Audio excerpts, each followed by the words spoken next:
جبتها. اي جبتها. يلا يلا. جيب $20 بالاول. $20؟ شنو تقصد؟ بالاسبوع الماضي كان 15. ما تريد. كيف عاد؟ إن كان هيك ما أريد.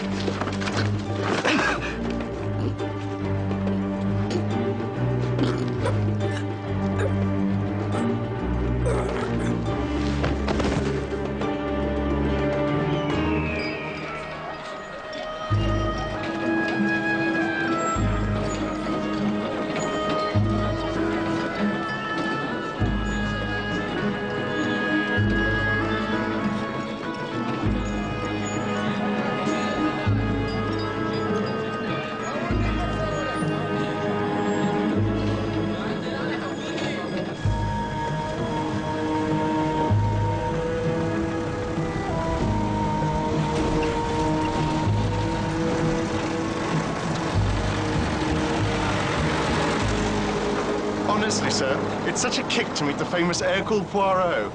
Uncle Arthur's told me masses about you, of course. Have you been working on a case in Baghdad? No, it's quite interesting, actually. Poirot got a telegram from an old flame of his saying she was in a spot of bother and could he meet her in Baghdad. Good-looking woman. Said she was a Russian countess, Countess Vera Rossakov. Really? Thank you, Hastings, for explaining that to Monsieur Coleman. We've had a bit of excitement out at Tellurimja, too, while you've been away, Uncle Arthur. Well, I've only been away a day. Well, this morning, we had a dead Arab at the site. Been strangled, apparently. Good Lord. I say, that's Sheila Maitland. Her father's a superintendent in the Baghdad police. He must be up at the dig. He doesn't approve of Sheila coming out here alone. What-ho, Sheila? Will you take that machine away, Coleman? Fancy a race? It may have escaped your notice that you're in a car and I'm on a horse. Always good for a laugh, old Sheila.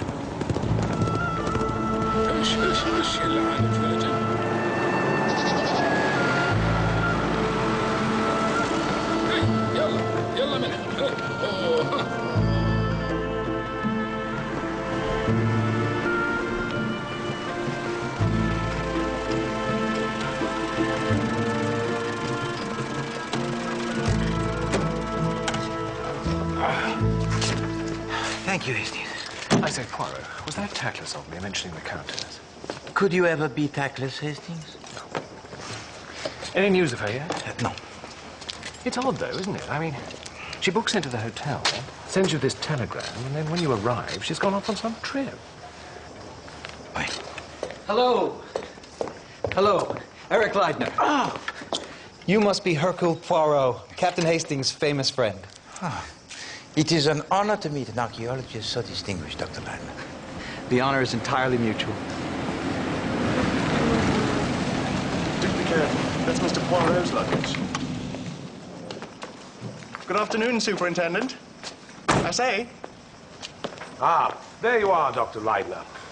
We've had a bit of luck with... I don't think you know Mr. Poirot. Mr. Poirot, this is Superintendent Maitland of the Baghdad Police. How do you do? Superintendent. Right. Now, look here. This fellow got himself strangled on our records. Name of Izzat Baki. Small-time crook. Dealing in stolen goods. Stealing antiquities. Selling drugs. Prostitution. So I want to question all your Arab workmen. I still favor the idea he was buying stolen antiquities from one of them. Very well. Whatever you think necessary. Hmm. I'm sorry for that.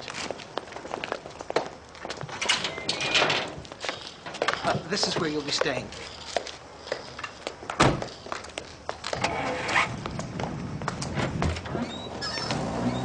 I only hope you'll be happy in our rather primitive accommodation.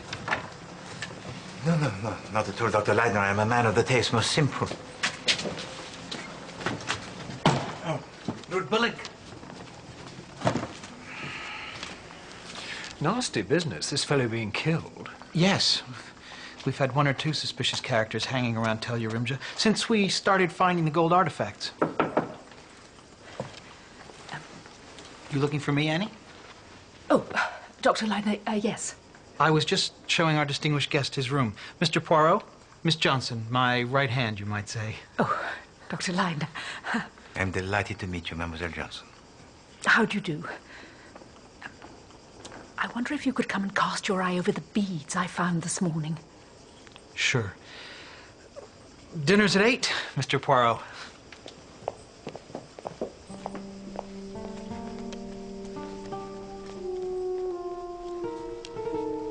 Where's the mosquito net, Hastings? Oh, we don't bother with them here. There's no body of water for miles, so we only get the odd mosquito passing through, as it were. A couple of little bites won't do you any harm. But I'm extremely sensitive even to the couple of little bites, Hastings.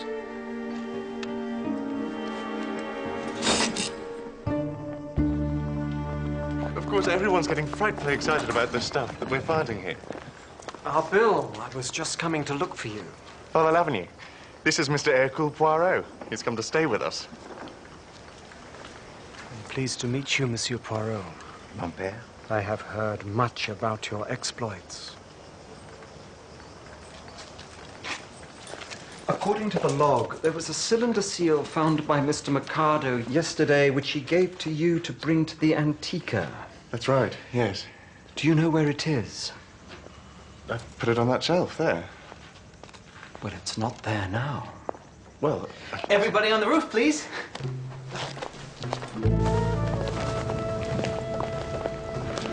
Old Leidner always insists upon a group photograph whenever we have a distinguished visitor.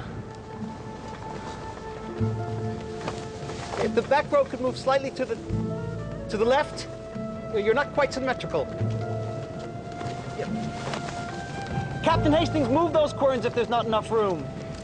Madame Leidner, what is a quern? A millstone.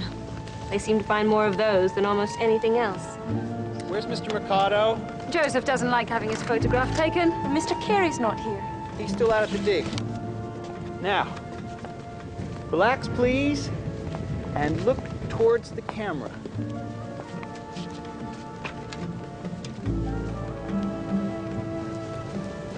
Quite still.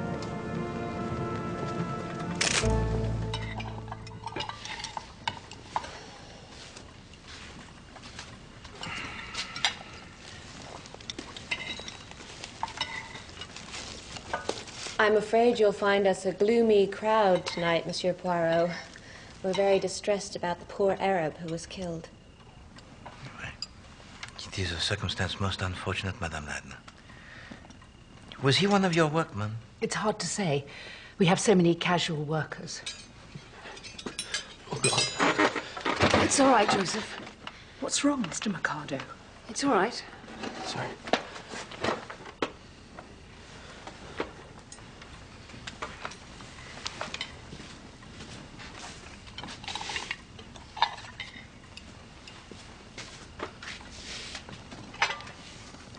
I was reading in my guidebook last night why this bit of Iraq used to be called Mesopotamia. Apparently it's Greek for between two rivers. I mean, you know hippopotamuses. Well, hippo means river, and potamus means horse. River horse, you see. No, it's the other way around, isn't it? Hippo means horse, and potamus means river. Otherwise, it would be between two horses. So, as Meso apparently means between, Mesopotamia means between two rivers. The two rivers being the Tigris and that other one. The Euphrates. Yes, between two rivers.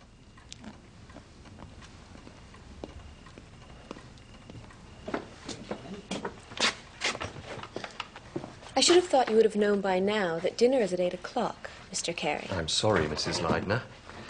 I thought that the work was what was important here. Not at the expense of everyone else's convenience. We finished our soup, I'm afraid. It's quite all right. I had to finish plotting those walls.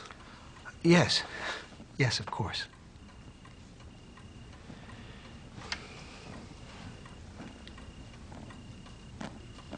It's been lovely weather again today, hasn't it? Out of the sun, of course. Ah, the fish.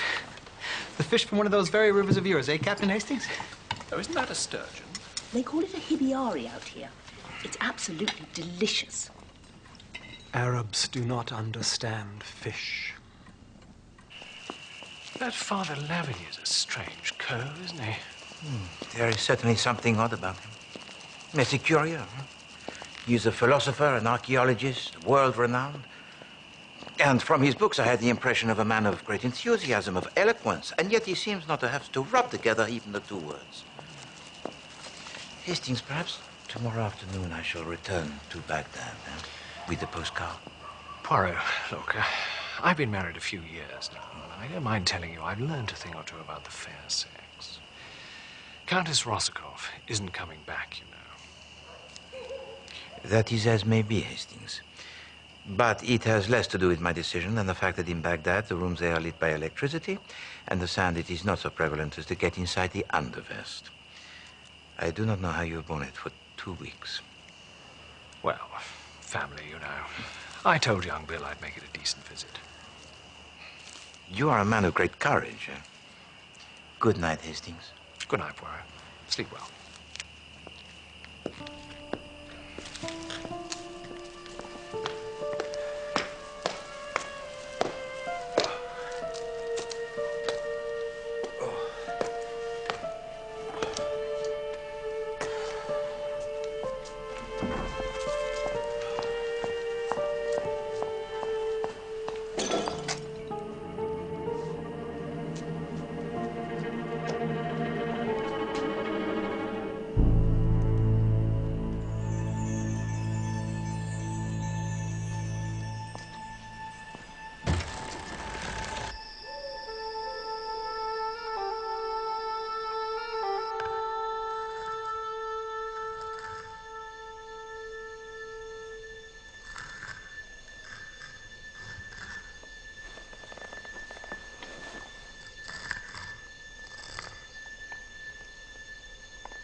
On the wall. It's all right. Don't be afraid. Get Eric.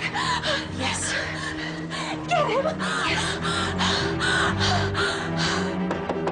Dr. Leibner. Dr. Leibner. What is it?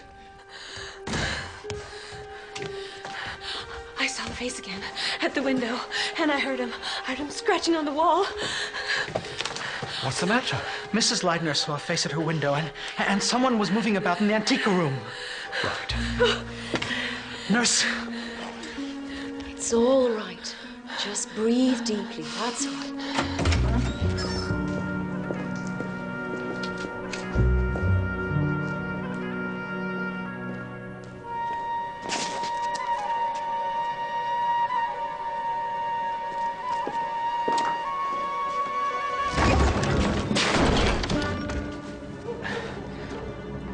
What are you doing, Father Lavigny? I saw a light. I thought someone was in here. I'm just checking to see nothing's been touched.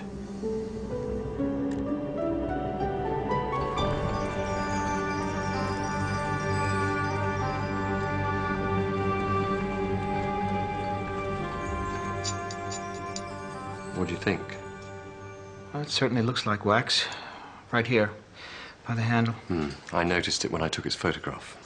Could it be candle grease? From 6,000 years ago? I don't think so. Wasn't there some disturbance in here last night? No candles, though. Father Lavigny had a flashlight. What was he doing in here? He heard a noise. How's his latest translation?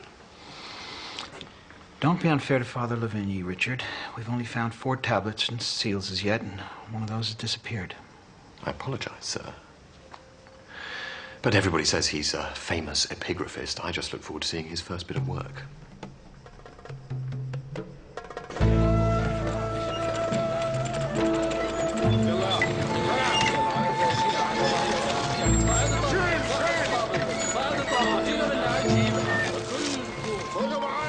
It occurs to me, Dr. Leitner, that your work and the work that I do have much in common. Really? Well, all I've ever wanted to do is dig in the earth, find out the secrets that time has buried there. Exactement. The digging into the past. The sifting of a mass of dross for the clues. And the people most important that you deal with are those who are dead. Bet you don't have as much paperwork. For the world, it is drowning in paper. People will be thinking I'm insane. Oh, good heavens, no. Noises in the night, faces at the window. No, there's something going on here. I shouldn't be surprised if somebody weren't trying to frighten the expedition off. Do you really think so? You... Who's that? What's he doing?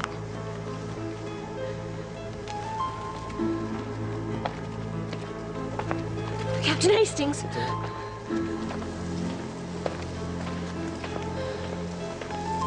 You see the state I'm in? Shoots away, Hannah. Shoots away, Hannah. Lima! Trukmena, Obade. You know, I'm very ashamed. None of the men on the work can understand me. I was trying my Arabic on that man. He's a townsman, and I wanted to see if I got on any better, but no. Dr. Leidner says my Arabic is too pure.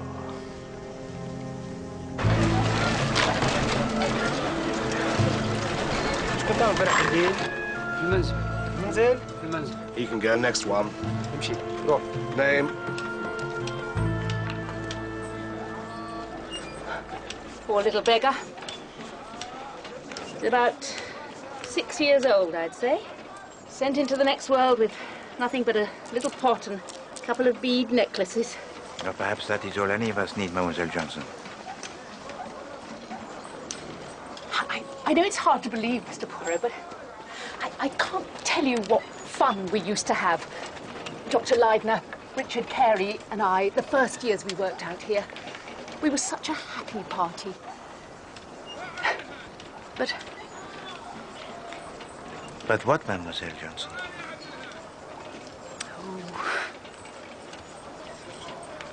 To be frank, since Dr. Leidner got married, of course, she's a very charming woman, and I can quite understand why Dr. Leidner fell for her. But if she's so nervous about coming to out-of-the-way places that she needs a nurse to hold her hand, she should have stayed in America. And now, a famous detective. Oh, no, Mademoiselle Johnson, you are mistaken. I assure you that my visit here is purely coincidental. Huh. There she is now. I say, isn't that splendid? And it's almost undamaged. I find their pottery crude compared to the Egyptians. Oh, no, Mr. Mercado. Unsophisticated, perhaps, but... Oh, my God. Sergeant! Sergeant!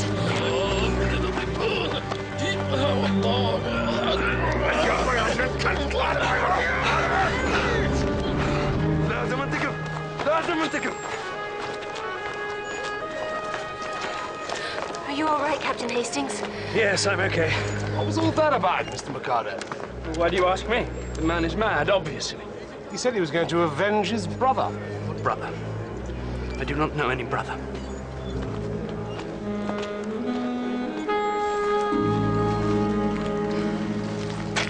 What kind of a place have I come to? For years, I've lived in fear of being murdered. Well, you can't mean it. I assure you, Captain Hastings, that I do. But murdered by whom, Madame Leidner? When I was a girl of 20, I married a young man in our State Department, Frederick Bosner. I hardly knew him, I suppose. It was one of those foolish wartime marriages. We'd only been married a few days, and he went away. I never saw him again. Frederick was killed in the war, but he was killed in America. He was shot as a spy. It was terrible, terrible. And then, about 3 months later, an amazing thing happened. I am waiting for you. If you ever marry another man, I will kill you. Signed, Frederick. But this supposed to come from your husband, who is dead. Exactly. I thought I was mad or dreaming. Eventually, I went to my father. He worked in the State Department, too. He admitted the truth. My husband hadn't been shot at all. He'd escaped. The State Department had covered it all up anyway, and he was trying to protect me. But then, Frederick had been killed in a train wreck a few weeks after his escape, and he saw no reason to burden me with the knowledge. I shouldn't have told you this. I just thought you were someone I could talk to. A comparative stranger, just here for a few days. And you say now that you have received more of these letters? Some years ago, when I got engaged to be married, a whole flurry of letters started. I couldn't bear it. I broke off the engagement. It seemed that every time I became even friendly with another man, I was warned off. And then there was silence for years. I met Eric and we got engaged. Nothing. We married. Nothing. And then, 3 weeks ago, I got this. I have arrived. But if this isn't your former husband, who is it? I don't know. Frederick had a much younger brother named William. He was an unstable child, but he adored Frederick. Perhaps he feels that any involvement I have with another man is somehow betraying his brother's memory. And this William Bosner, you think that for this he might still be seeking the vengeance? The same night I received that, I saw the face at that window. No! For the first time. No! A dead face.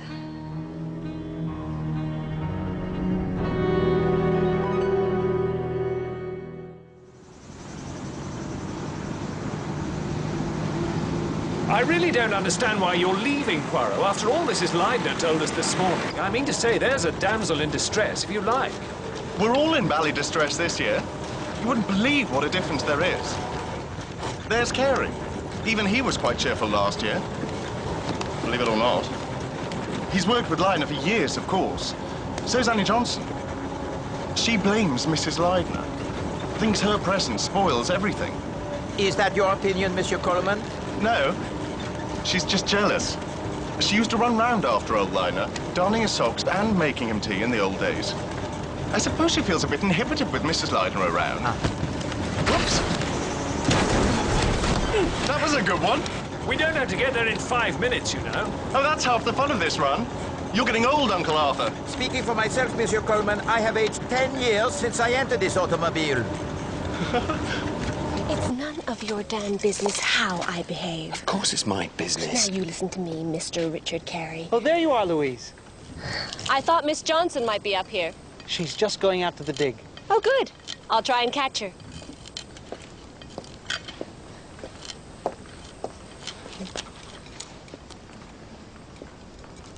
How you doing there, Richard? I'll give you a hand.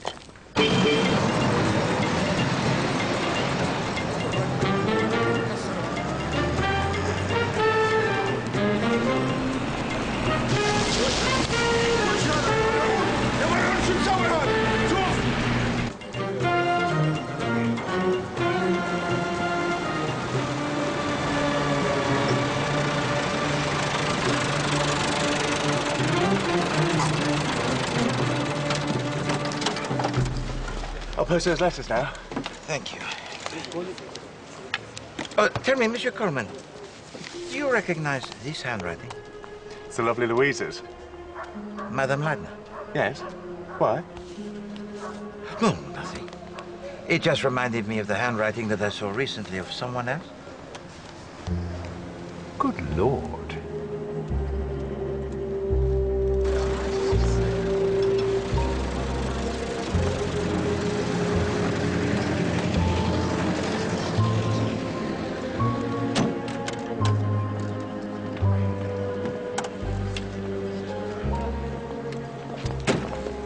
Why would she write threatening letters to herself? Oh, I think that would be an assumption too great to make, Hastings, on the grounds of the similarity of the handwritings. But if it were so, it would not be an occurrence unheard. Pretty ruddy silly, if you ask me. Ah, well, if only people would ask you, Hastings, they would refrain from the ruddy silliness, huh? Good night, Hastings. Good night, Poirot.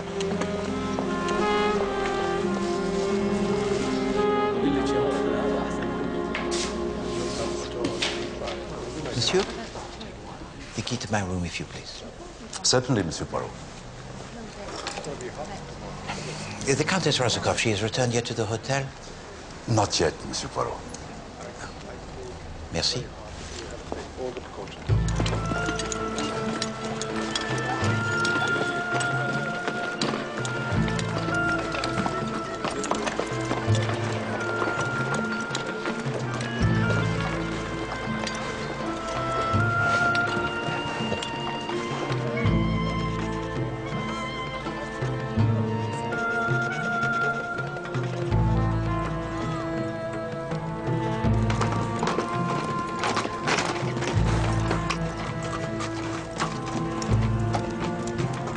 Hello, Richard.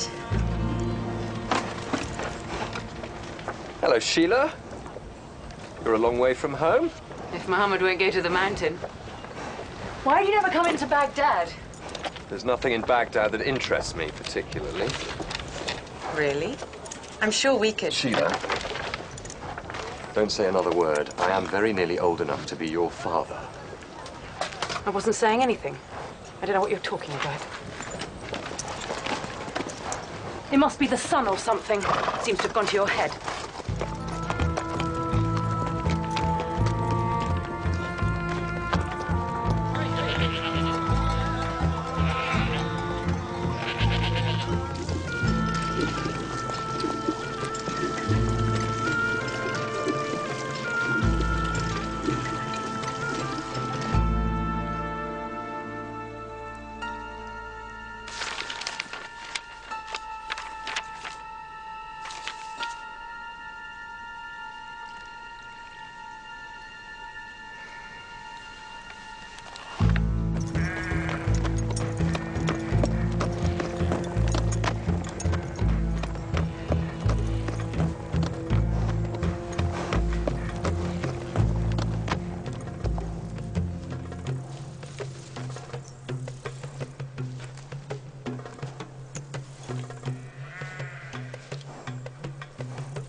Abdullah!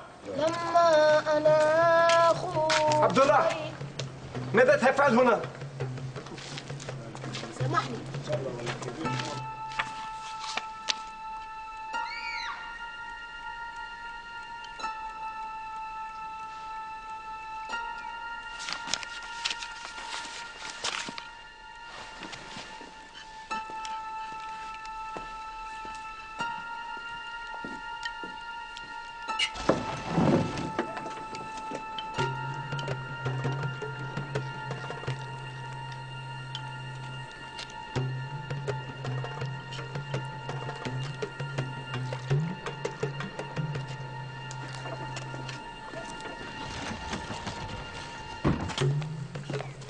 Father Lavigny, do you happen to know where my nephew is? I was hoping he'd run me into Baghdad again. He's gone already, I think. It's Friday and the workmen are paid today. He has to collect the money from the bank. Oh, last. It's a bit clearer up there now. Louise has been complaining lately there's not enough room to walk about. I'm just going to tell her the good news. At what time does Bill Coleman usually get back from Baghdad? Oh, I do not know. It is variable. Oh, my God. Louise! Oh, Louise!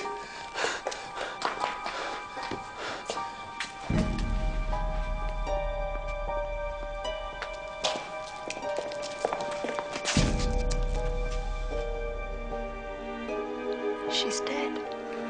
Good God.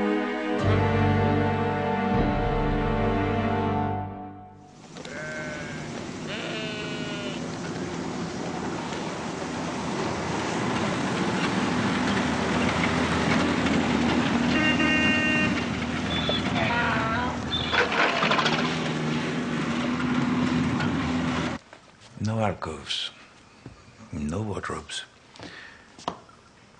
and no curtains behind which anyone could hide. No. The body was on this rug. Leidner said he lifted her head when he found her, but he didn't actually change her position. It all seems so straightforward now. Madame Leidner, she is lying on her bed, half asleep. Someone opens the door, she looks up, rises to her feet, and was struck down. Blood. Very little. The blood will have escaped internally into the brain. And the weapon?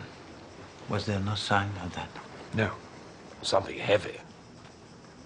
Without any corners or edges. Welded perhaps by the strong arm of a man. Wielded. Thank you, Hastings. It all seems so straightforward. Except for one thing. If the person who entered the room was a stranger, why then did Madame Leidner not cry up for help immediately? Miss Johnson said she thought she heard a cry. She was in the living room. That's next door but one to this. Perhaps it wasn't a stranger. Yes, Hastings. She may have been surprised to see the person, but she was not afraid. I doubt if anyone would hear a cry anyway. The window was closed. It was always closed in the afternoon to keep out the flies.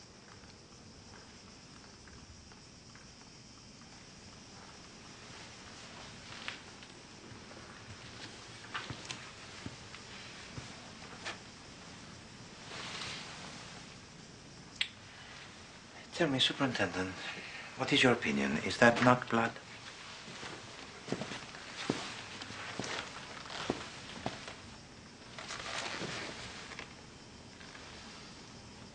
It looks like it. I'll find out. Good. It is a puzzle, eh?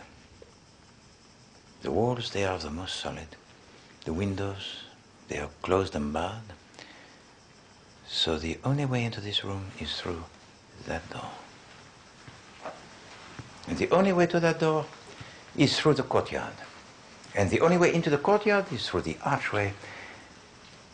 And beyond the archway, there are 5 persons, and they all tell the same story.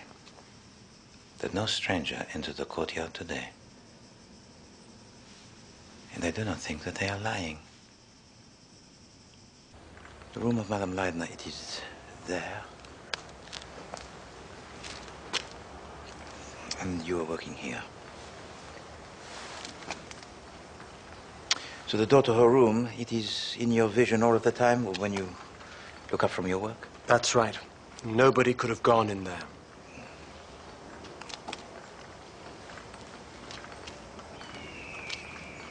And you were here all of the time? Except when I went up on the roof for a few minutes to see Dr. Leidner. But Abdullah was here then. Ah, yes, Abdullah. And you saw no other person enter this courtyard? After Mrs. Leidner had gone into her room, no. Captain Hastings came in through the gate. Wait, there were a couple of minutes. After I had been on the roof and I came down, Abdullah was not here. He'd crept off to see his Arab friends in the guard tent. And Abdullah, how long had he been absent, do you think? Not more than 3 or 4 minutes.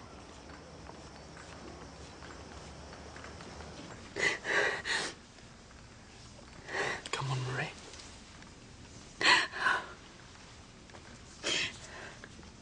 She feels things too deeply. It's so terrible. I was so fond of Louise. Madame Mercado, could you please tell me what you were doing at the time of her death?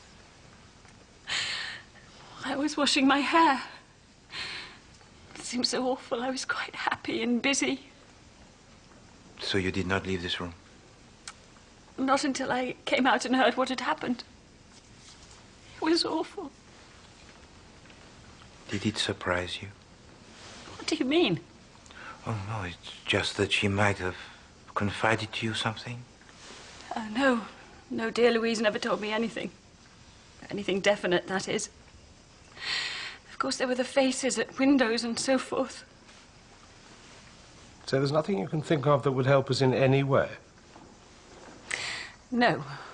No, there isn't. Monsieur Mercado, could you tell me what you were doing at that time? I?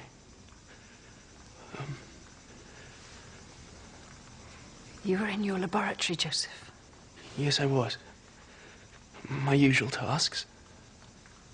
And at what time did you go there? At 10 minutes to 1. That's right. Did you come out into the courtyard at all? No. It's horrible. I can't. It's so horrible. Mustn't give way, Joseph.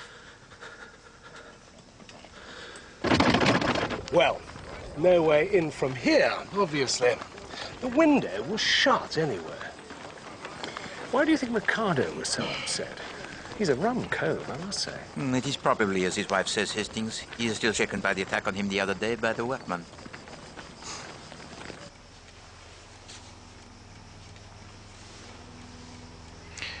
Tell me, Dr. Leidner, your love for your wife was your ruling passion. That is true, is it not? Yes. Then I must demand from you the whole truth. I assure you, Mr. Poirot, I've kept nothing back. No. For example, you have not told to me why you invited to join the expedition Nurse Letheran. But I've explained that. My wife's nervousness, her fears. No, Doctor. Your wife, she is in danger, yes. She is threatened with death, yes. And you send, not for the police, not even for a private detective, but for a nurse? I thought... You see, Doctor, it all rings, except for that one thing. Why a nurse? Well, there is an answer. In fact, there can only be one answer. That you did not truly believe that your wife, she was in danger. God help me. I didn't. Doctor, did you suspect that your wife wrote those letters herself? I thought that maybe worrying and brooding over the past might have possibly affected her mind. I thought that she might have somehow written those letters to herself without being conscious of having done so. That is possible, isn't it? There are, as I see it, three possibilities. Three? Well, solution number one, and the simplest. William Bosner, the young, unstable brother of the first husband of Madame Leidner, still seeks the vengeance. First he threatens her, and then he carries out his threats. But if we accept this solution, then we have the problem of how he entered and departed without being observed. And the second? Solution number two, that for reasons of her own, Madame Leidner writes to herself those letters that are most threatening. I thought that was the idea you favored. But if this was true, then the letters, they have nothing to do with the murder. But now we come to solution number three. And to my mind, the most interesting.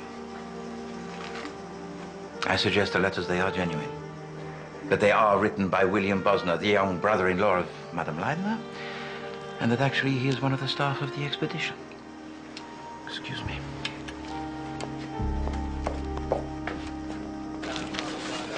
I joined the expedition only about a month ago, from the order of the Père Blanc at Carthage. And before your arrival here, mon père, did you at any time make the acquaintance with Madame Leidner? No. I'd never seen the lady until I met her here. The other day, Captain Hastings saw you talk to a man outside, and yet previously, this very same man, he'd been seen trying to peer in at one of the windows. It looked to me as if he was hanging around the place deliberately. That's what I thought. I asked him what he was doing and told him to go away.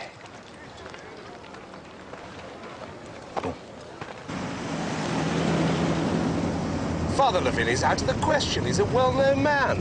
Anyway, he only joined the expedition last month. I happened to take the telegram from Dr. Leidner asking him to join into Baghdad and send it myself. Dr. Bird had been taken ill. Had to go back to Boston. But you do not appreciate the point of importance, Superintendent. If it is William Bosner who has done this thing, where has he been all these years? He must have taken a different name. He must have built up for himself a career.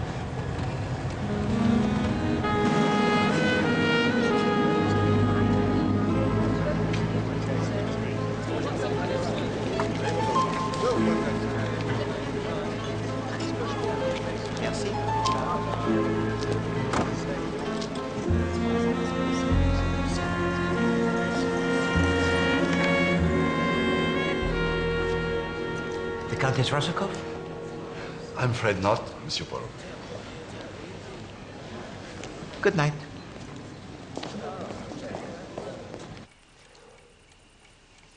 I didn't even know Mrs. Lyde had been married before. Oh, yes.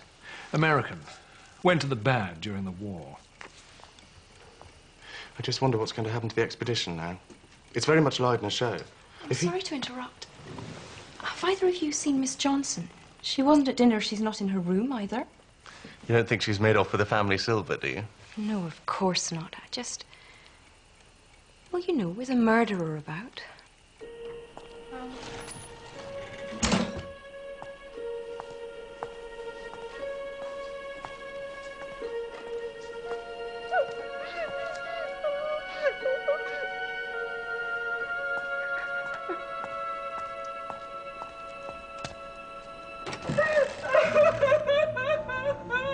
What's all this?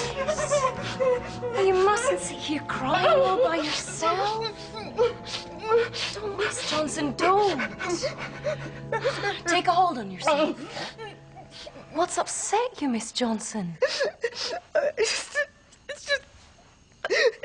all so awful. Now, you mustn't start thinking about it again. What's happened has happened and can't be mended. There's no use fretting, you know. No. Oh, you're right, nurse. I'm making a fool of myself. It all came over me suddenly. Yes. Yes, I know. A good night's sleep is what you need. Yes. Thank you, nurse. You're a nice, kind, sensible woman. Oh, it's not often I make such a fool of myself.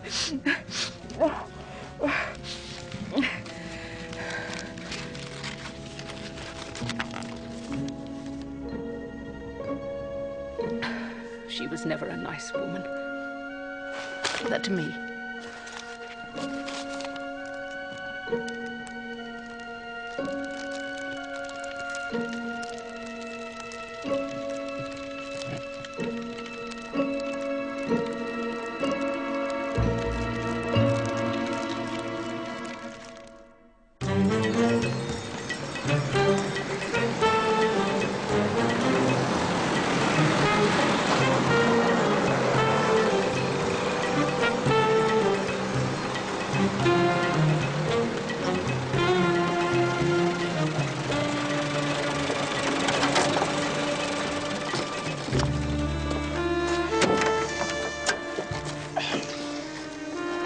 Any sign of the Countess yet, Poirot? No, no. And to tell you the truth, Hastings, I begin to fear for her safety. First, there was a telegram stressing her need of help most urgently, then her absence from the hotel at my arrival, and now the continuing lack of any sort of communication from her. Yes, I see what you mean. Bonjour, Mademoiselle Maitland. Bonjour, distinguished Belgian tech. You see, Hastings? People begin to remember that I am not French. It is good of you to come, ma sœur. It is most interesting and important, this news of Mademoiselle Johnson. Asseyez-vous, s'il vous plaît.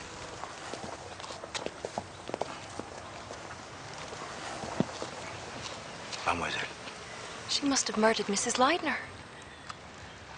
Why else would she burn that paper? The writing was exactly like the rest of the anonymous letters. Yes, yes, no slattern, but order and method. There is first a great deal that you have to tell me. Now, I could not ask you at Tel Yarim Jab, but the good Dr. Leidner, He worshipped his wife. And he is sure that everybody else felt exactly the same towards her. But in my opinion, that would not be human nature. No, no, no. It is necessary for us to discuss Madame Leitner with, how do you say, the gloves removed. Huh? So, who was there on the expedition who did not like Madame Leitner? Oh. Well, it's only my opinion. Naturellement. Well, in my opinion, little Mrs. Mercado really hated her. Ah. And Monsieur Mercado? Well, he was a bit soft on her, if anything. Mrs. Leitner had a nice, kind way of being interested in people. It rather went to Mr. Mercado's head, I fancy. Mrs. Mercado wouldn't have been too pleased about that. I've seen her look at Mrs. Leitner as though she'd like to kill her.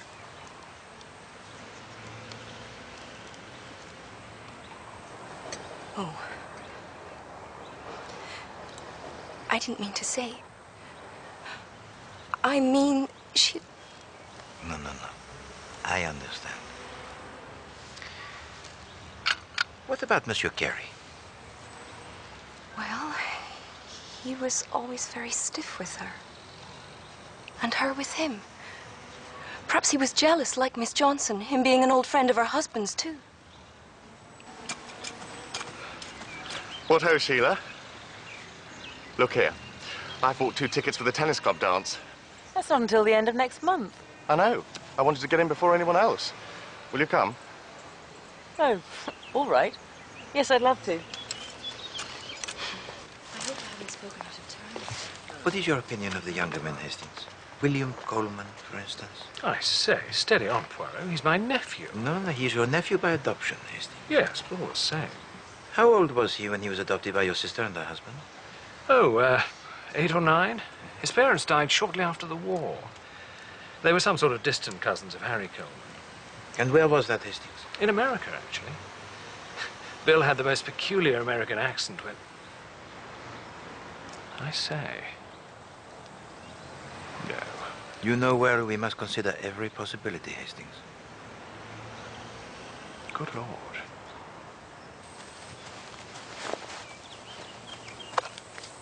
How are you getting on with our local mystery? I've learned a great deal, mademoiselle, about the victim. And very often the victim, it is the clue to the mystery. It's rather clever of you, Mr. Poirot. Merci, mademoiselle. It's certainly true that if ever a woman deserved to be murdered, Mrs. Leitner was that woman. Miss Maitland. Nurse Letheron, I'm afraid, was quite taken in by her, as many other people were.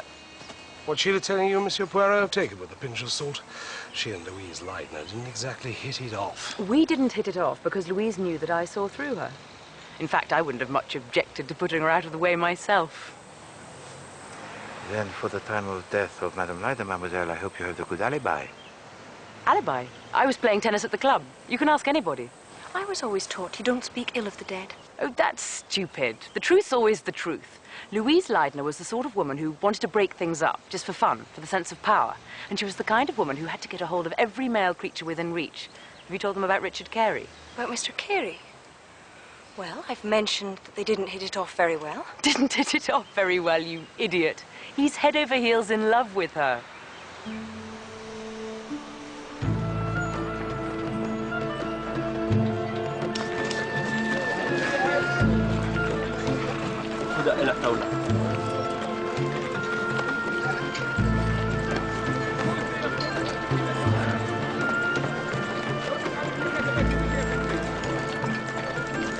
Tell me, Hastings, Monsieur Mercado, is he right-handed or left-handed? Right-handed, I think.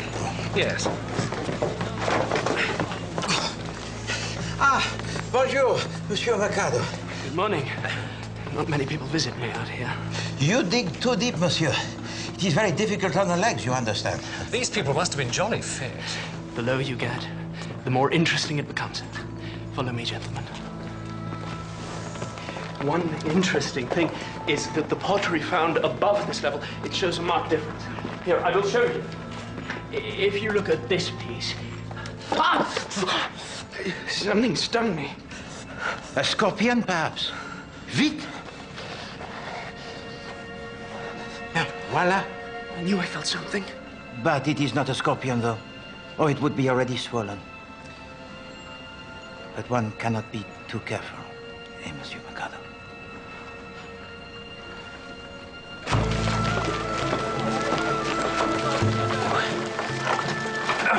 Oh, that was neat, eh, Hastings? What was that, Poirot? Did you do that? Oui, I was the stinging insect, and very neatly I did it too. Regard. You did not see me, eh, Hastings? But what for? I wish to observe his forearm, Hastings, the left one. Did you not notice anything? Well, yes, I did, as a matter of fact. A lot of marks on the skin. Oui. I suspected, but now I had to be sure. Monsieur Mercado, he is addicted to drugs, Hastings. I see. So where does that lead us? For the moment, I cannot say. But facts, Hastings. Facts. Those are the cobbles that make up the road along which we travel.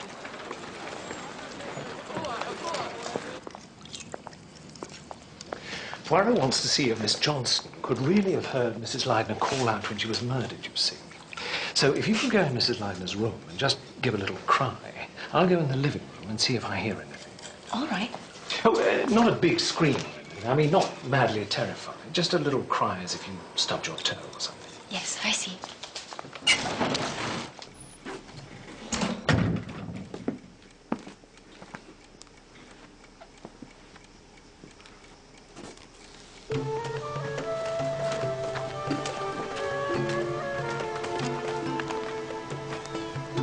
Bonjour, Monsieur Carey.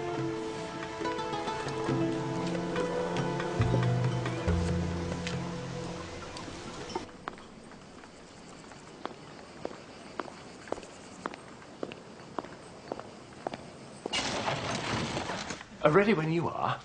No, I've done it. Oh. Well, I didn't hear anything. Perhaps you should try it again, a bit louder.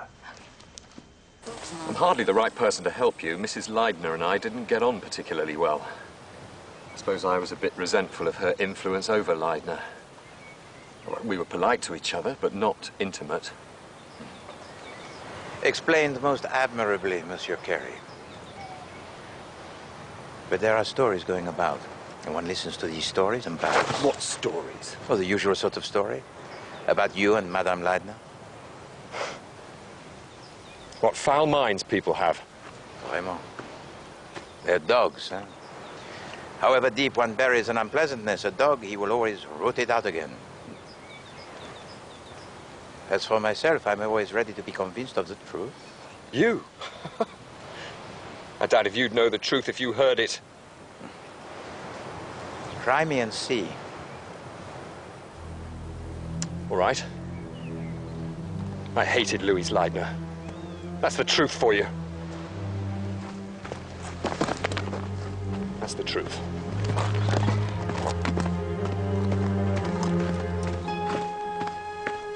We tried it several times, getting louder and louder. Even when Nurse Leathern screamed quite loudly. You couldn't hear it in the living room.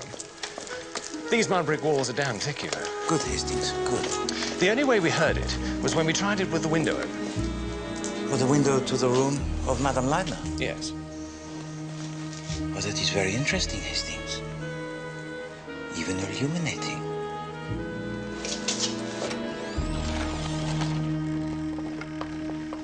Ah, Madame Mercado, Mademoiselle Johnson, bonjour. Good day.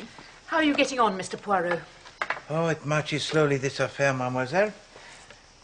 But this morning I was in Baghdad with Superintendent Maitland.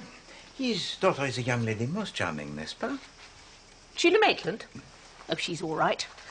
Of course, she's the only young creature in the place, so she gets a bit spoilt by all the young men dancing attendance on her. Not that she doesn't encourage them. She was out here yesterday afternoon looking around for one or other of them. What's that you're doing? This. Oh, we found another cylinder seal at last. You know, this is only the fourth one we've found on this site, apart from the one that's got lost, of course. And Père Lavigny, he translates them, n'est-ce pas?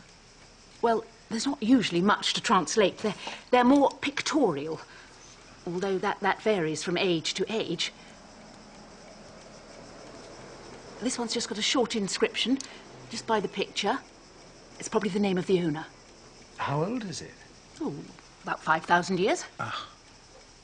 Oh, it is of great beauty. I'm just doing the mould in the plasticine, and then we make a plaster cast, and he works from that. That's most ingenious. Have you got a lot of plasticine? I could do with a bit. Hastings, you're of too great an age to play with plasticine. There's a hole in the door of my room, and the mosquitoes just seem to stream through it at night. Oh, help yourself. There's some in the stationery cupboard. Oh. I think it's where there used to be a lock. They've taken the lock away and left the... I say. What's this? Poirot?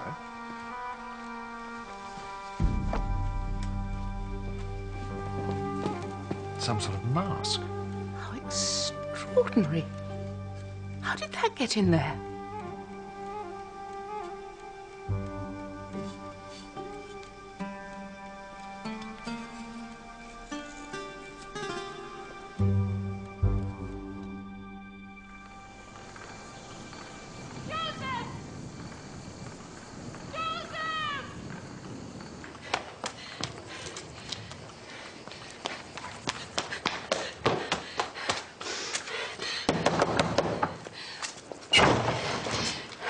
Where's Joseph? Joseph? He got up before I was awake and I can't find him anywhere. Sorry, I haven't seen him. He's not out at the dig? No.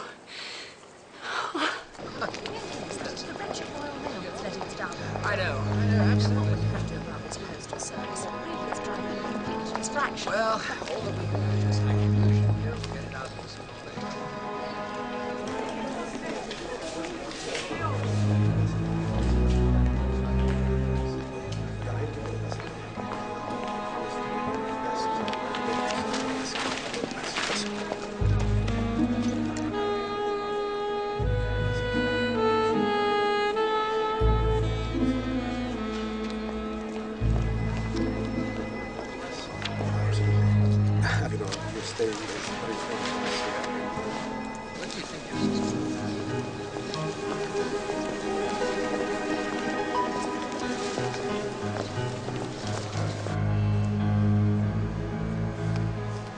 It'll just be for the one night. Very good, sir. Thank you.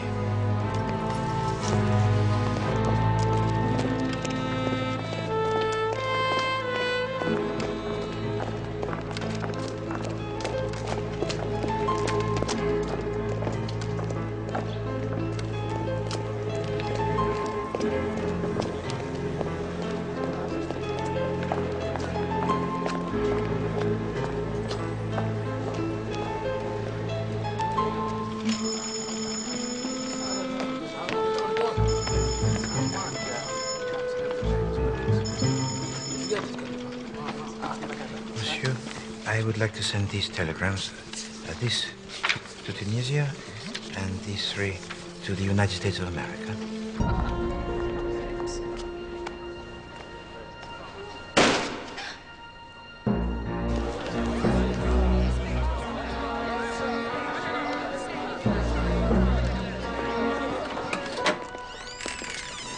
Keep them back.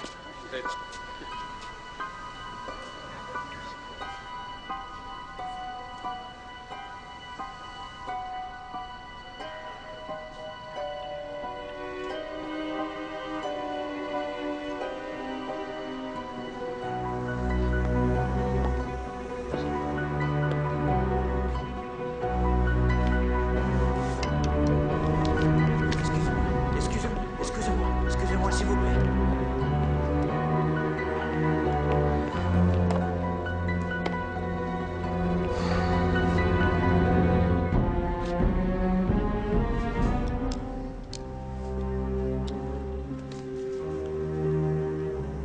Now that this foul drug has led me to murder, I can no longer live with myself. Marie would be better off without me.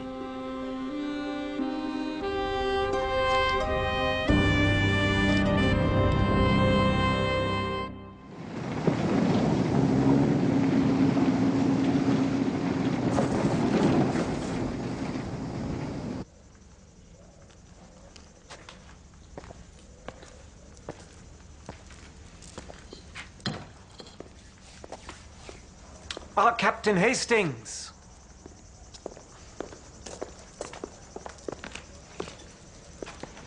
Is there any news of the man who was hanging around outside? The man I spoke to? I don't think so. I've been wondering since whether the man could have been an Iraqi dressed up to look like a European. Seems clear to me he had some overwhelming interest in Mrs. Leidner. Your friend, Monsieur Poirot, is coming out to visit us today? No, he's a bit busy today. Sending telegrams. Telegrams? Where to? All over the world, he said. But that was probably a bit of foreign exaggeration. I think perhaps he also exaggerated the length of time it would take him, Captain Hastings. Good Lord.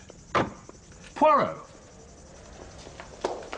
I didn't think you were coming out here today. Monsieur Mercado has committed suicide, Hastings. Not a word. Bonjour, Père Lavigny. Bonjour, Monsieur Poirot.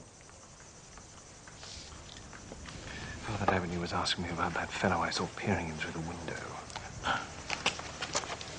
Mademoiselle?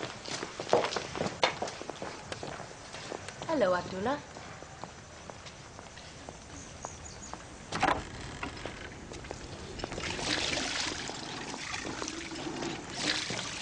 Nurse, you better come with me. So, in answer to your question, mon père, no.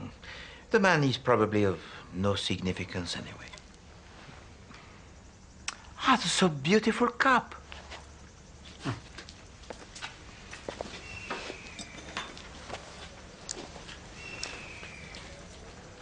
Oh, so beautiful. And so ancient, Hastings. No wax on it today, either. Wax? Yes. Richard Carey was quite upset. There were little bits of wax round the handle.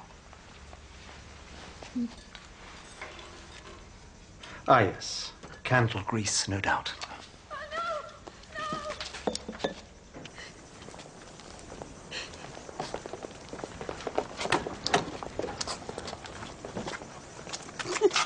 Do you need me to go with you? It's all right. Does that mean Mercado killed the Arab? But the Arab was well known to the police, Hastings, as a dealer in drugs. Do you think he killed Mrs. Leidner, too? She may have known of the addiction of Monsieur Mercado. And perhaps it would have suited the temperament of Madame Leidner to feel that she knew a secret which she could reveal at any minute, with the effects most disastrous, eh?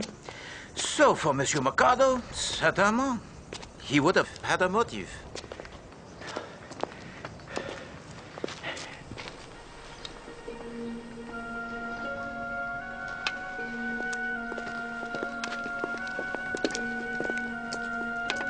Is something the matter, Mademoiselle Johnson?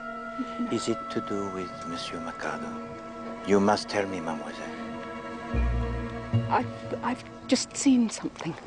And what is it that you have seen? It is important that you tell me, Mademoiselle. I've seen how someone could come in from outside and no one would ever guess.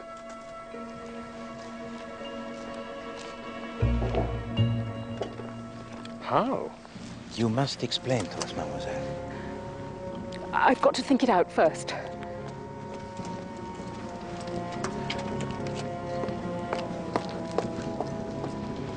Is she all right?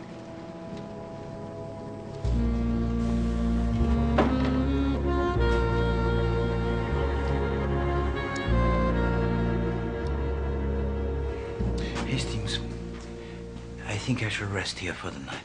Good man. Why run after her? Show your independence. As an old married man, I don't mind telling you, Poirot. Hastings, is it not true that your wife requested that you should leave? Well, that's true, but... And that she requested that you should leave not only your home, but the continent in which it is situated? Yes, but just for a holiday. She felt she needed a bit of a break.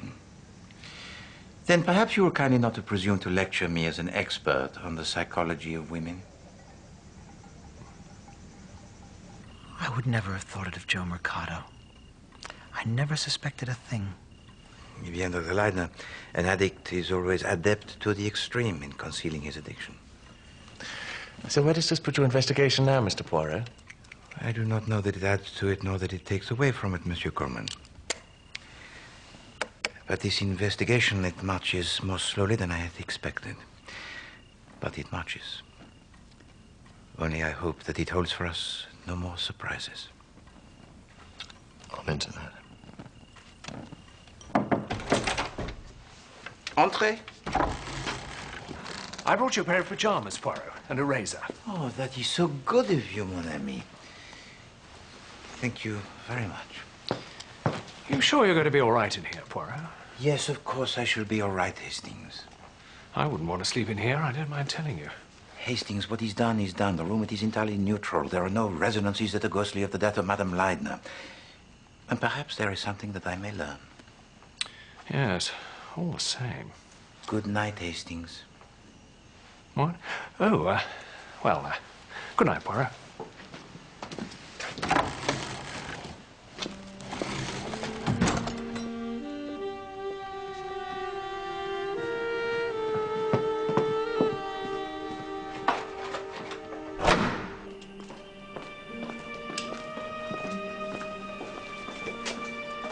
Miss Johnson.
Mademoiselle Johnson! Mademoiselle Johnson! Let me.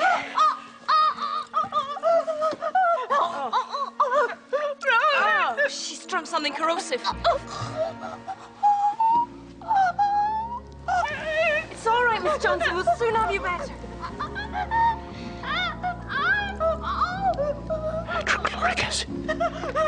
What's happened? Get my bag from beside my bed and send someone to Baghdad for a doctor. What, mademoiselle? What? What is it, mademoiselle? Please, try to tell me. What is that, mademoiselle? Window. Window.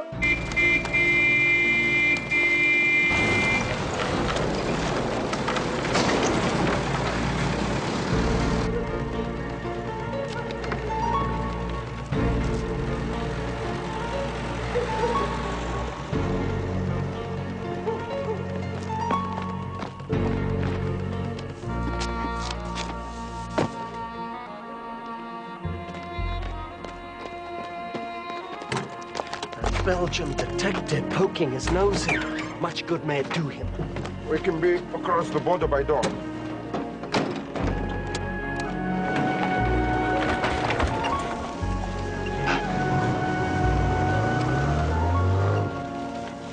Who can have done this foul thing, Mr. Poirot? Captain Hastings, how is Miss Johnson? She's dead. Oh, God. Somebody substituted hydrochloric acid for the water that she placed habitually beside her bed. Half awake, she would have swallowed sufficient of it before she realized. God.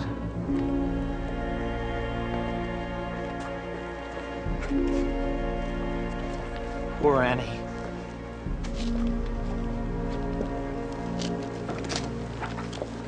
Nothing to show whether she took it from the laboratory herself or not. There is someone missing, sir. Missing? The French priest. Know anything about this?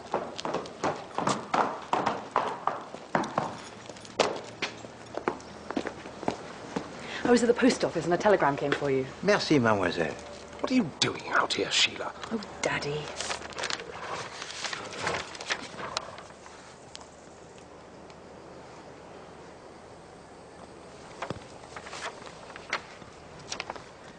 It's in French. It tells me that Père Lavigny has not left his monastery in Carthage for the last 6 months. I don't understand. Dr. Leidner, I regret to have to inform you that the cup of gold in the Antico room and the ornaments made of the hair of gold and several other artifacts are Electrotype's most clever. Forgeries? That's impossible. Did you know Père Lavigny by sight before he arrived? Not by sight, no. Good God. But on the illness most sudden of Dr. Bird, you sent a telegram to Carthage, did you not? Asking Père Lavigny to replace him? Then to intercept a telegram, what could be easier? Superintendent Maitland, I conjecture that he would be wise to alert the border posts to watch out for him traveling with another. Got that, Sergeant Zibari? Get on the radio to Baghdad. Yes, sir. Why do they have to kill Miss Johnson? What has she got to do with them? Nothing at all, Superintendent. She was trying to say something before she died, wasn't she, Mr. Poirot? I thought she was trying to say the word window. Was the window open? Yes. She always kept it open. I wondered if someone had changed the drinking water that way. Nurse Letheran, if she had observed the mysterious hand enter in through the window and exchange the jug, scarcely would she have swallowed the contents of the glass without a hesitation considerable. Why was she talking about the window? Are we sure that's what Superintendent Maitland, sir.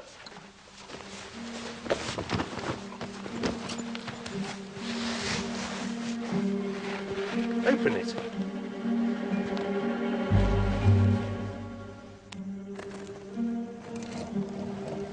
Look, if that isn't blood, I don't know what it is. I blame myself, Hastings. I should have made her tell us. What, when she said she realized how someone could get in from outside without anyone knowing? La pauvre femme. But how could you have made her tell us? Sacré nom de chien. But what did she say? Well, she said she wanted to think it out. Yes, and that it was signed a death warrant, Hastings. If only she had told us. What is that, mademoiselle? No. Oh, Hastings. What a fool that I have been, when the truth, it is so clear. So simple.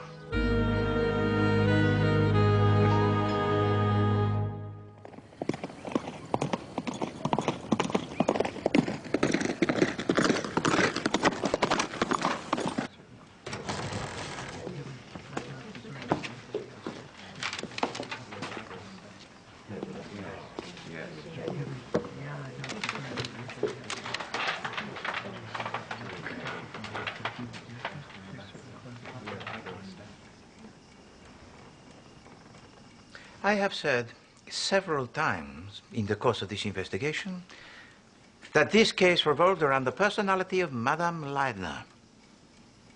Now, it became quite clear to me that Madame Leidner was a woman endowed by nature not only with beauty, but with a kind of magic that was calamitous, that can sometimes accompany beauty. And such women can often bring disaster. Sometimes on others, and sometimes on themselves. Madame Leidner was very young when she first married a Monsieur Frederick Bosner. But she was widowed most tragically very soon after the wedding. It was at this time that she began to receive letters that were anonymous and most threatening, but which she suspected as coming from William Bosner, the young brother of her late husband. Over the years, every time she becomes involved romantically with a man, a letter most threatening and anonymous it would arrive, and the affair, it comes to nothing. But then there appears on the scene Dr. Leidner. And no such letter arrives. They fall in love, they become engaged, and still no letter. Suddenly, nothing stands in the way of Madame Bosner becoming Madame Leidner. Why? And why then did such a letter arrive after the wedding with Dr. Leidner when she arrived here? Well, this is history, Poirot. Oui, d'accord, mon ami, but history of the importance extreme. But now, Superintendent, I will come to the present and the consideration most particular of the entourage of Madame Leidner. On the face of it, any one of them may have committed a murder. Oh, look here, that's absolute rot. No, no, no, Monsieur Coleman, it is not the rot. Now, the first person to consider was Père Lavigny, who now, of course, has fled, but revealed himself to be a thief and a forger of the Antiquities Archaeological, but not, I think, a murderer. Also, there are 3 persons who have the alibis that are watertight. Dr. Leidner, who never left the roof, Monsieur Richard Carey, who was working at the dig, and Monsieur Coleman, who was in Baghdad. But even these alibis, mes amis, are not as good as they seem, huh? No. Oh, except that of Dr. Leidner. There is no doubt that Dr. Leidner was on the roof all of the time and only descended long after the murder it had happened. But now it is necessary for us to pause for a moment to consider Mademoiselle Maitland. Mademoiselle Maitland was very open with me concerning her feelings for Madame Leidner. We didn't hit it off because Louise knew that I saw through her. In fact, I wouldn't have much objected to putting her out of the way myself. Then, for the time of death of Madame Leidner, Mademoiselle, I hope you have the good alibi. Alibi? I was playing tennis at the club. You can ask anybody. But was that true? Of course, she's the only young creature in the place, so she gets a bit spoilt by all the young men dancing attendance on her. Not that she doesn't encourage them. She was out here yesterday afternoon looking around for one or other of them. I heard something very different in a conversation most casual that I had with Mademoiselle Johnson. All right. I rode out to the dig after lunch. Then why did you not say so, Mademoiselle, when I asked you? I couldn't. Daddy doesn't like me coming out here by myself. But it's so boring in Baghdad. You don't know what it's like. But you do admit that you did not like Madame Leidner. Well, I don't like a lot of people, but I don't go round murdering them. I just rode out here because I wanted someone to talk to. I wasn't far from the expedition house when I saw the expedition car drawn up in a wadi. I thought it was rather queer. Then I saw Mr. Coleman. Did you speak with Monsieur Coleman? No. Why not? He was looking very furtive. It gave me an unpleasant feeling. I know it looks a bit fishy, but I've got a perfectly good explanation. Mr. Mikado had given me a jolly fine cylinder seal to take back to the Antica. I put it in my jacket pocket, went for a walk, and forgot all about it. Then next day I discovered it had gone. I must have dropped it when I took my jacket off as I was walking along that wadi. I rushed all my business in Baghdad and spent an hour searching for it. And so, the behavior of Monsieur William Coleman on the day of the murder was indeed certainly suspicious. But I do not think that Monsieur Coleman, as Monsieur Coleman, has the temperament of a murderer. No. But there is nothing yet to veto the idea that his personality, which is most cheery, might conceal the hidden one of Monsieur William Bosner. Why all of you listen to this chap beats me. Mademoiselle Maitland, when you arrived at the dig, did you see anyone? None of the expedition members, no. There seemed to be no one there but the Arab foreman. Shufta, Mr. Carey? شفته هناك. You did not even see Monsieur Carey? All right. Yes, I did. For a few moments. Really? Near the dig. I'm sure we could. Sheila, don't say another word. I am very nearly old enough to be your father. And you, Monsieur Carey? Did you leave the dig after Mademoiselle Maitland, she had departed from you? Did you return towards the house? No. You see, according to some, Monsieur Carey and Madame Leidner, they did not like one another. Now, another person, Mademoiselle Maitland, propounded a theory that was totally different to account for their attitude of la politesse frigide, and Monsieur Carey himself told me something different again. All right. I hated Louise Leidner. That's the truth for you. That's the truth. I believe that he did hate Madame Leidner. But why did he hate her?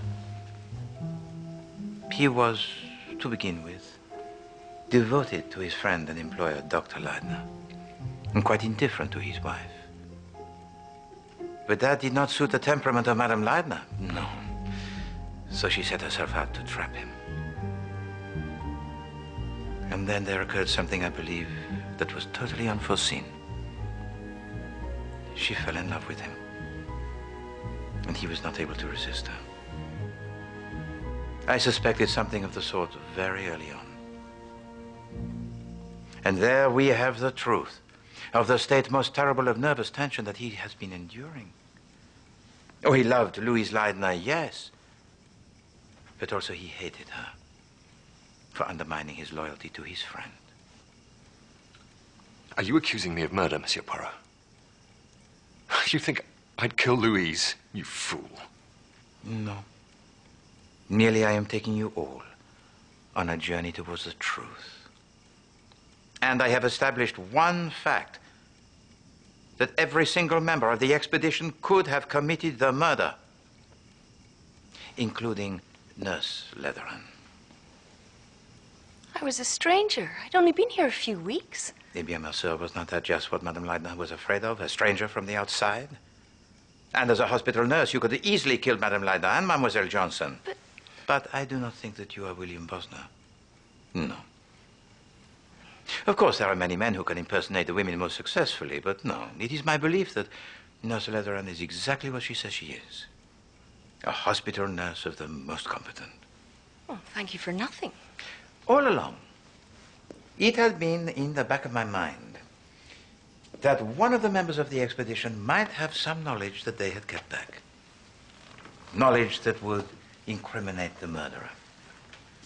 If so, this person would be in danger.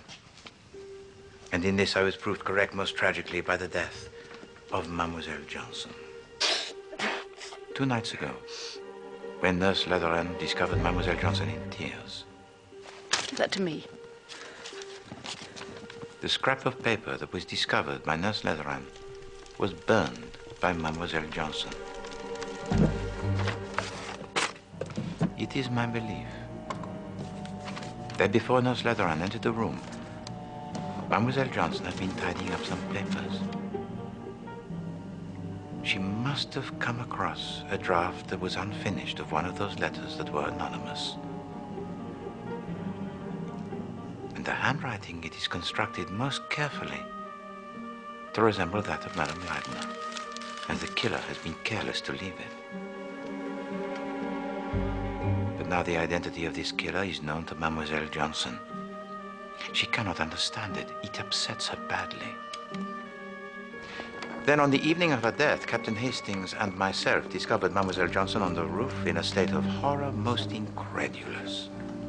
I've seen how someone could come in from outside, and no one would ever guess. I realized that Mademoiselle Johnson deliberately looked in the opposite direction and, in order to throw us off the scent, said the very first thing that came into her mind.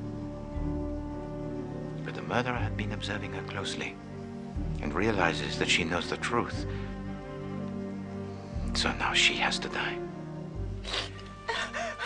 And that night she does so. But not before she tried to help me. Window. Window. However, the only words she could manage to articulate were the window. The window.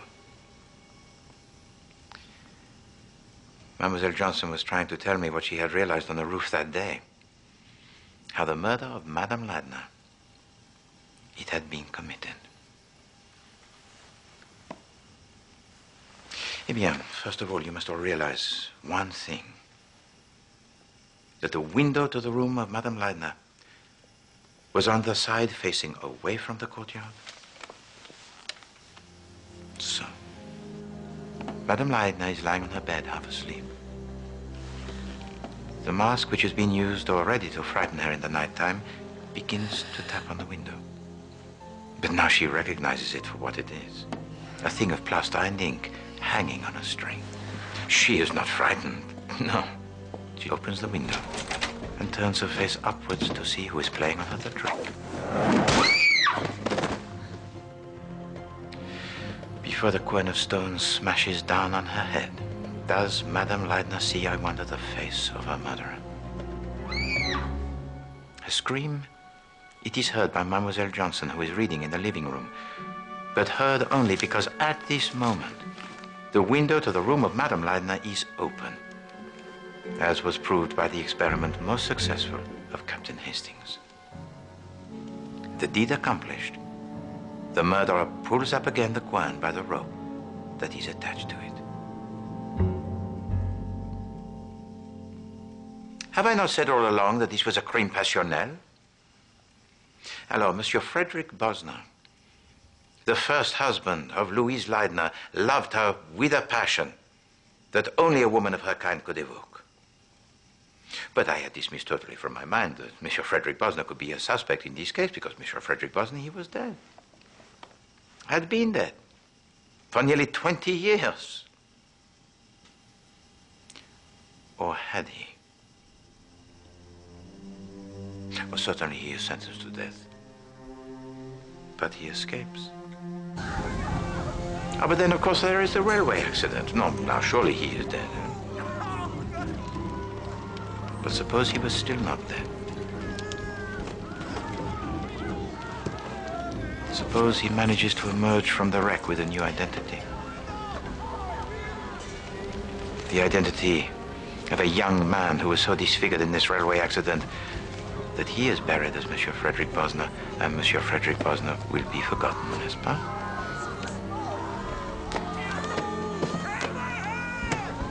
He will be free to build a new life, using a new name. So, is Monsieur Frederick Bosner here amongst us today? This Frederick Bosner is a man of ability. He finds himself a profession that is congenial to him. He also keeps himself informed of the movements of his wife. She shall belong to no other man. And whenever he judges it necessary, he dispatches a letter. And he copies most carefully some of the peculiarities of her handwriting, just in case Madame Ladner decides to take to the police his letters. But these letters that are anonymous and threatening, they do not arrive when she meets, falls in love with, and becomes engaged to Dr. Ladner. It is a puzzle. And perhaps Madame Ladner realized the answer to these puzzlements in the moment before she died.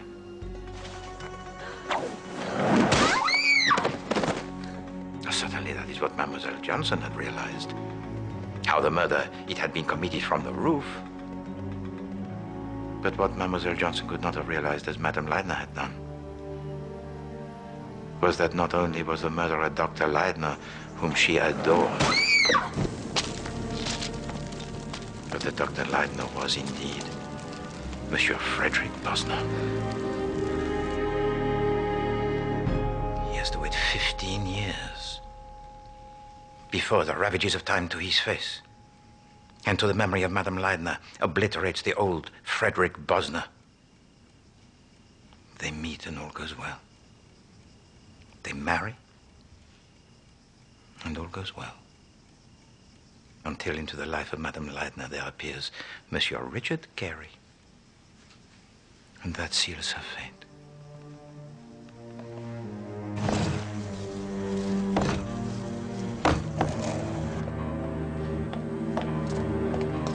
It's a bit clearer up there now. Louise has been complaining lately there's not enough room to walk about. I'm just going to tell her the good news.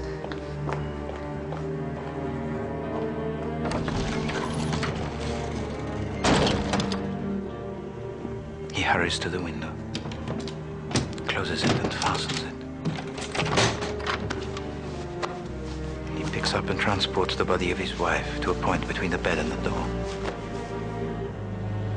He then notices a slight stain on the rug by the window, so he places this rug in front of the washstand and the rug in front of the washstand by the window. If this stain it is noticed, it will be connected with the washstand. There must be no suggestion that the window played any part in the murder.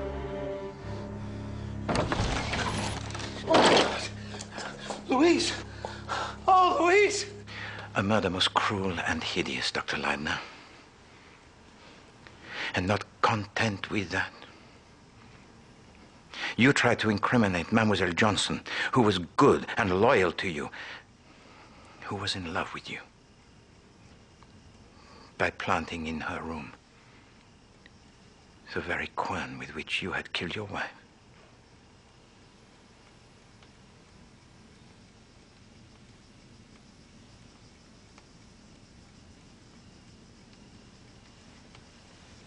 I am so tired.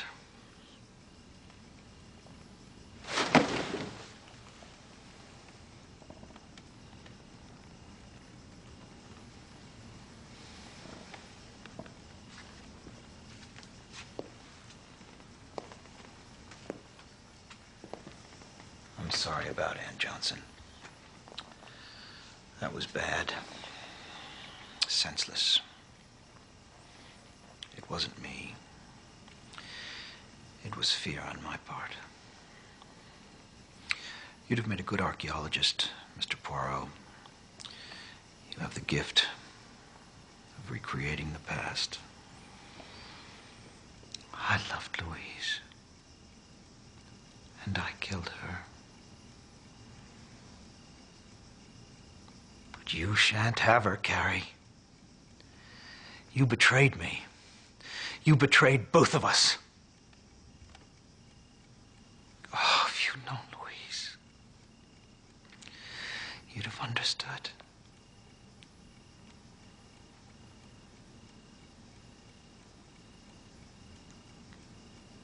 No. I think you understand anyway.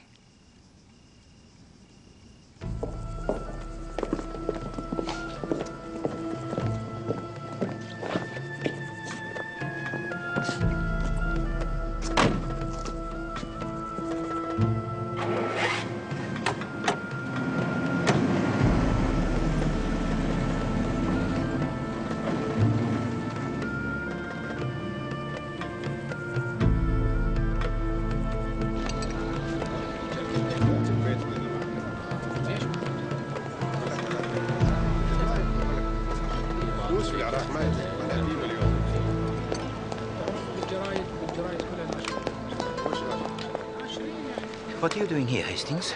I'm enjoying my last few moments in Baghdad.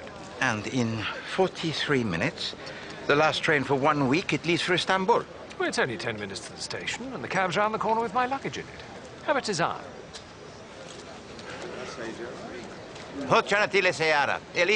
Captain Hastings para. I didn't know you spoke Arabic, Poirot. Just a few words that I have picked up, Hastings. One should never squander the opportunity the travel affords. Tisane me fait la Sarastadi. Monsieur Poirot, I have found you. What is it, monsieur? The telephone, monsieur, from the Countess Rosakov. Merci. No, no, no, monsieur. She has gone. Gone? Yes, monsieur, the line. The reception was very, very bad, and she was speaking from Budapest. Budapest? She left a message. Go on. She said she had been called to Shanghai, and would you kindly settle her bill for her? Her bill? Yes, monsieur.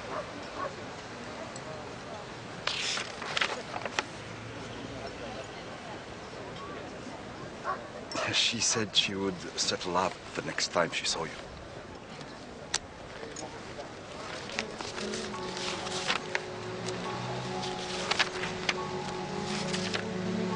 Monsieur.